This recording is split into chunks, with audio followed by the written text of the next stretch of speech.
In the realm of Aurea, the king and his knights ride through the slopes as they pursue a dragon. They follow the monster into a cavern, where the group sees something that leaves them in shock. At that second the dragon flies in and breathes fire to kill the vast majority of the knights in once gone. Then she utilizes her tail to catch the remaining knights individually and kill them as well. Finally she draws near the king, who tumbles to his knees to wait for the end. Numerous hundreds of years later in a land in the north, Floria and Elodie are slashing anything wood they can find. They're the little girls of the local king. What's more, are making an honest effort to help their kin, who are experiencing yearning and cold because the winter is assaulting the land. An ever-increasing number of individuals are leaving each day, and that implies they may not have a town by any means soon. Out of nowhere the sisters see a carriage stop by, which is bizarre because they never get guests. They rush back to their home to find their dad Lord Bayford and stepmother Lady Bayford discuss with a nun, who says Elodie will do it prior to leaving. Lord Bayford then tells Elodie that the royal family of Aurea want her to wed their prince. At first Elodie denies, yet Bayford convinces her perspective when he calls attention to that their town will get sufficient cash to save their lives for a long time to come. In a while the family sails to Aurea. When they draw near to their destination, the ship enters an exceptionally thick fog and the group gets frightened of some dreadful figures in obscurity, yet they end up being two huge dragon statues. When they land, the family is astonished by how prosperous the land is and the gloriousness of the palace. The servants take them to their rooms and illuminate them. They'll meet the royal family the following day. Elodie goes to the overhang to respect the view and notification on another balcony a young lady her age, who is taken away by a housemaid. That evening, Elodie can't rest so she keeps herself occupied with drawing. Then she goes to the balcony to get some fresh air and see there are no lights in the other young lady's room. She's moreover astounded to see lights somewhere far off, meaning somebody is going up the mountain in the evening. The following day, Elodie's family meets the royals. Queen Isabel sends Elodie to go through some time with Prince Henry before the wedding. After the underlying cumbersomeness, Elodie and Henry hit it off and have an extremely charming discussion. After Henry praises Elodie's creative abilities in her letter, Elodie gets some information about the lights she saw the previous evening. Henry explains it's one of 3 ancient ceremonies that honor their ancestors. That is the reason the wedding is around the same time. Meantime in the palace, Lord Bayford wraps up the arrangement with Isabel and looks extremely irritated. Lady Bayford tries to talk to him. However he snaps and commitments everything seems okay. A short time later Lady Bayford attempts to visit with Isabel, who doesn't take it well. When Lady Bayford explains she thinks the families to bond and get along, Isabel says this is just an exchange brought about for a specific need. She really wants a princess and Bayford's territory needs cash. She additionally reminds Bayford that she's the little girl of a rope creator so she shouldn't fail to remember her station. Lady Bayford sees that Isabel says Elodie's name off base and attempts to address her.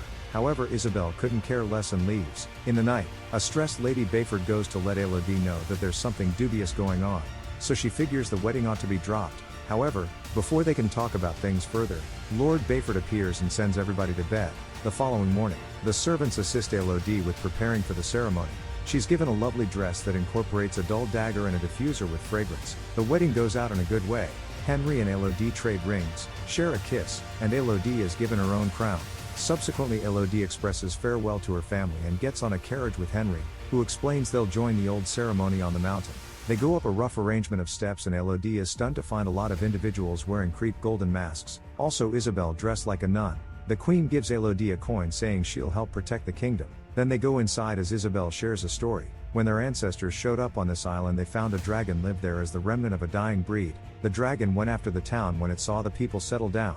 So the king gathered his man and attempted to fight the monster. Anyway the dragon killed everybody except of the king, who needed to surrender his 3 little girls so the island could be shared. As she pays attention to the story, Elodie sees how everybody gazes creepily at her and the reality they're crossing a hazardous bridge over a chasm. Then Isabel explained the king's sacrifice is what they command each age prior to cutting Henry's. Also, Elodie's hands, she pushes them together to blend their blood and covers them in with a fabric, declaring that Elodie is presently formerly of royal blood. Next Elodie tosses the coin into the chasm, believing it's the finish of the ritual.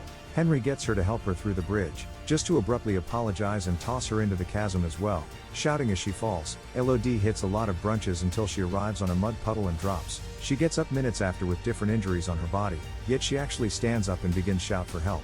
There's no one remaining on the bridge, but her voice awakens the dragon hidden somewhere down in the cave.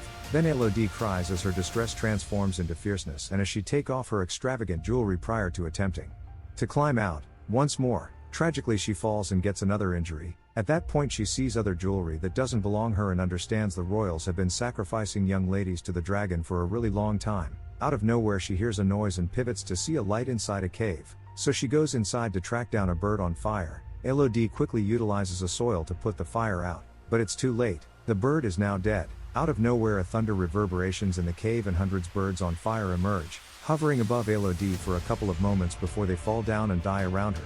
With the little bodies filling in as lights, Elodie attempts to search for an exit just to freeze when she sees the dragon coming. Elodie rushes to take cover behind a stalagmite as the dragon begins talking, saying that each age of royalty should pay and that she can smell it in Elodie's blood. Seeing her scar, Elodie understands the ceremony is finished to deceive the dragon. The dragon tells Elodie to run and she does as such as she shouts, figuring out how to enter a passage as the dragon breathes fire behind her. The flares enter the passage as well. However, Elodie figures out how to be safe on spot in time. There's a burning body there, and she understands it's the young lady she saw on the balcony. When she hears the dragon coming after her once more, Elodie attempts to get away from through a little hole, just for her dress to get stuck in it. The flares are drawing nearer, so after loads of battle, Elodie figures out how to eliminate the crinoline and take off, concealing in a more modest sinkhole. Sadly, some fire actually contacts her leg and burns it, making her shout in torment. The dragon hears her yet can't reach her because there's not adequate space for her huge body. When the dragon is gone, Elodie recollects the gruff dagger and sharpens it against a stone to then cut part of her dress. The aggravation in her leg is deplorable, yet she pushes through and gauzes the injury with the torn cloth. Next, she opens the diffuser and gets a touch of fire in it to involve it as a light. Presently, she can investigate the sinkhole and ultimately finds down a tiny passage. She starts slithering through it and her dress stalls out in it once more, so she pulls until she's liberated and slides down.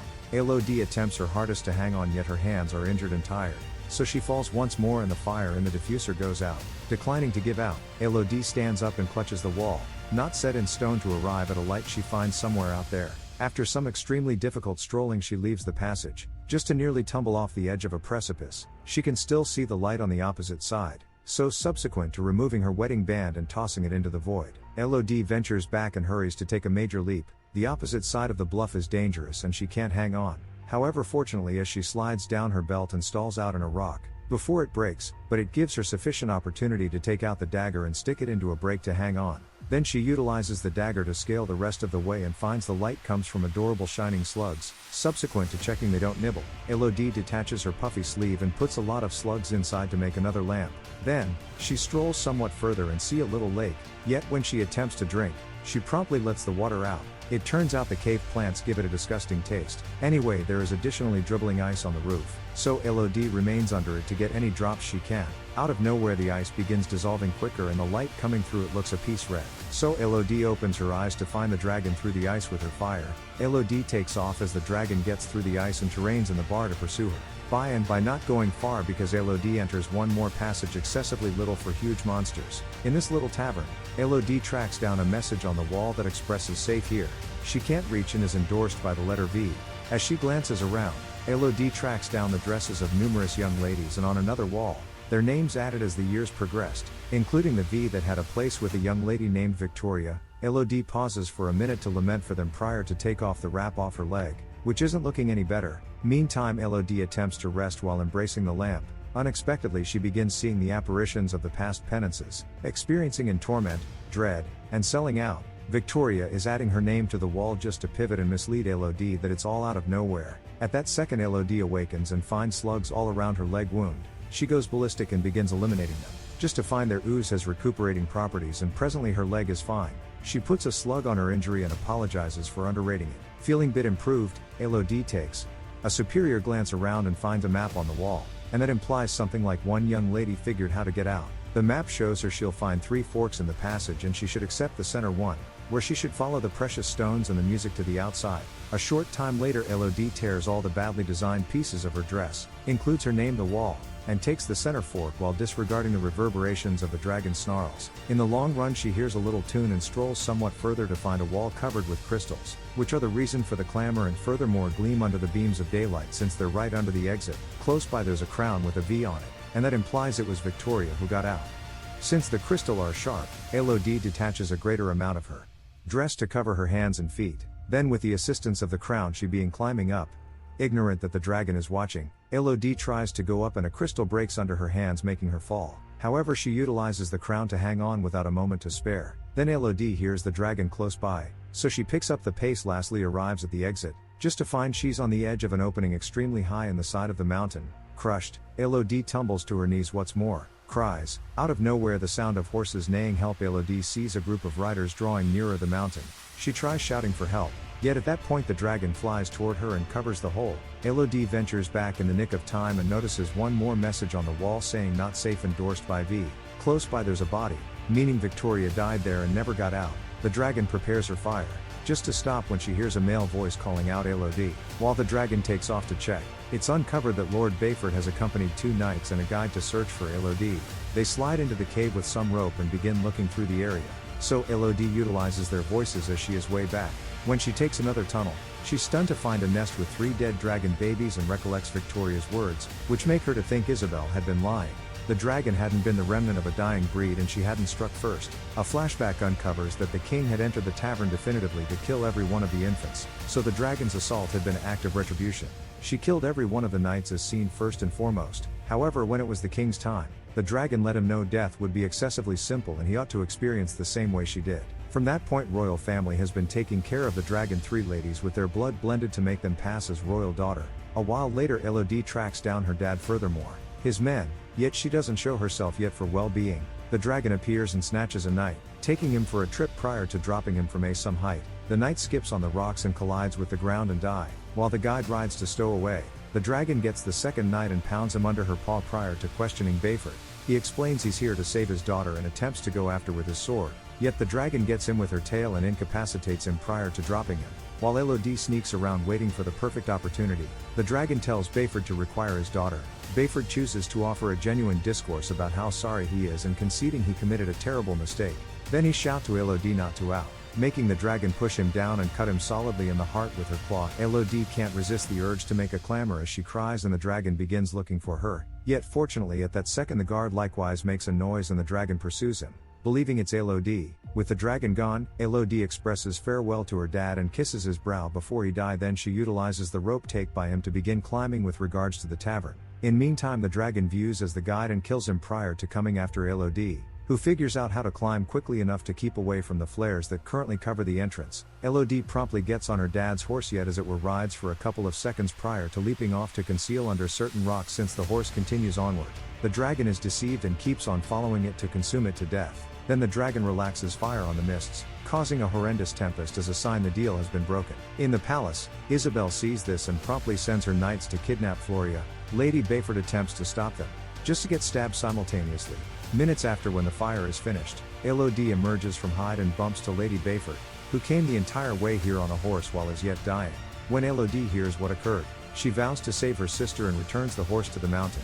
Meantime Floria is taken to the bridge, but Henry won't do the ritual with a child. Isabel overlooks him and utilizes her own blood, all things considered, cutting Floria's hand to do the blending prior to tossing her into the chasm. When Elodie shows up at the bridge, everybody is gone and an oblivious Floria has been gotten by the dragon, who doesn't kill her yet since she needs to trap Elodie into coming for her sister. A frantic Elodie drops once again into the tavern with the rope and uses her past experience to follow the same way a lot quicker. After twofold really looking at the guide to find the dragon's lair, Elodie arms herself with her dad's sword and readies a trap for the dragon.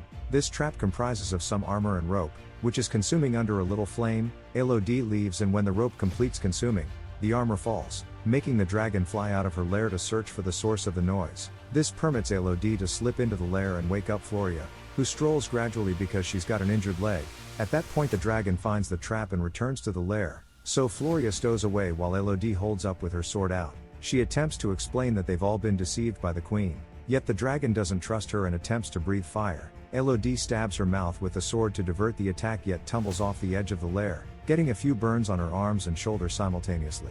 While the dragon eliminates the sword, Elodie lands in a lake and swims out with perfect timing for Floria to toss another sword at her. Abruptly the dragon bounces on her and holds her while wounding her with her claw. Before she can kill her, Elodie takes out the dagger and wounds the dragon in the eye, causing her to toss Elodie away. Next Elodie gets the sword once more and runs toward the dragon, who has trouble seeing with one eye. She figures out how to cut the monster in the chest, but it doesn't cause much harm and the dragon gets her once more. Elodie then cuts the dragon's paw, making her drop her once more. As the dragon draws nearer, Elodie sees the residue jumping against a bended stalagmite. Giving her a thought, Elodie stands before the stalagmite and tells the dragon to burn her, so the dragon breathes her fire. Anyway, Elodie moves without a moment to spare and the fire jump on the stalagmite, making it land on the dragon, lastly take her down. Subsequently, Elodie shows the dragon the scar on her hand to demonstrate that the monster has been killing innocent young girls, not royals. The dragon requests that she end it, yet Elodie drops the sword and won't proceed this circle of disdain. Then she gets a lot of slugs and puts them on the dragon's body so she can completely recover. Meantime, in the palace, another wedding is being celebrated so they can stunt the third girl of this age. Unexpectedly, a coin comes moving down the raised area and Elodie strolls in, telling the lady of the hour to take her family and run. Then Elodie tells local people they can additionally take off assuming they need, yet just the servant view her in a serious way and leave. At that point the dragon appears and breathes fire on everybody present, killing Isabel and each individual in the royal line to end it at long last. As everybody panics, Henry shuts his eyes and acknowledges the discipline since he realizes he merits it. Before the palace disintegrates down, however, Elodie leaves with her head held high. A couple of days after, Elodie, Floria, and a recovered Lady Bayford prepare to leave in a ship brimming with gold and supplies for their kin. They consent to run their territory together. What's more, Elodie even beginnings referring to Bayford as mother rather than stepmother. During the trip home, the dragon flies close by and shares a gesture of common regard with Elodie. The end. If you like this story, please subscribe to the channel and like it to motivate me to bring you more stories like this.